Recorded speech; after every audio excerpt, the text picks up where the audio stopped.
চুপি চুপি চুপি স্বপ্নে দেখে হাত বাড়িয়ে। অভিনয় ক্যারিয়ারের শুরু থেকে অনেকগুলো সিনেমা মুক্তি পেলেও এখন পর্যন্ত কোনো সিনেমাই হিট কিংবা সুপারহিট হয়নি। তবে বাণিজ্যিক সিনেমায় না হলেও মনস্তাত্ত্বিক কিংবা বিকল্প ধারার সিনেমায় অভিনয় করে প্রশংসা কুড়িয়েছেন চিত্রনায়িকা পরীমণি।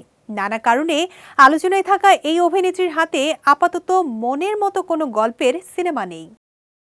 ভালো গল্প এমনকি চ্যালেঞ্জিং চরিত্রের জন্য অপেক্ষা করছেন পরীমণি। লাস্ট সময়ে এই নায়িকা বলেন, প্রয়োজনে কাজের সংখ্যা আরও কমিয়ে দিব, কাজ করতেই হবে এমন মনে করি না। সবার আগে গল্প ও চরিত্র পছন্দ হতে হবে। আমি চ্যালেঞ্জিং চরিত্রে কাজ করতে চাই, সেই ধরনের কাজ হলে অবশ্যই আমি আগ্রহের সঙ্গে করব। সে কারণেই অপেক্ষায় রয়েছি ভালো চিত্রনাট্যের। হাতে বেশ কয়েকটি ভিন্ন ভিন্ন চিত্রনাট্য থাকলেও সেগুলো করছেন না উল্লেখ করে পরীমণি জানান, আগে না করতে পারতেন না, যার কারণে ক্যারিয়ারের শুরুতে অনেক ছবিতেই অভিনয় করেন, কিন্তু এখন গল্প ও চরিত্র পছন্দ না হলে না বলছেন তিনি।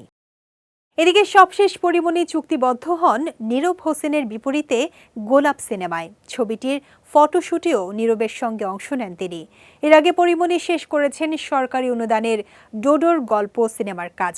সেই ছবিতে সাইমুন সাদিকের বিপরীতে দেখা যাবে এই নায়িকাকে।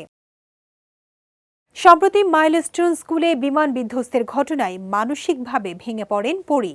বিশেষ করে পুড়ে যাওয়া বাচ্চাদের ছবি ভিডিও দেখে প্যানিক অ্যাটাক হয় তার। বর্তমানে পুত্রকে নিয়ে কক্সবাজার সফরে আছেন তিনি।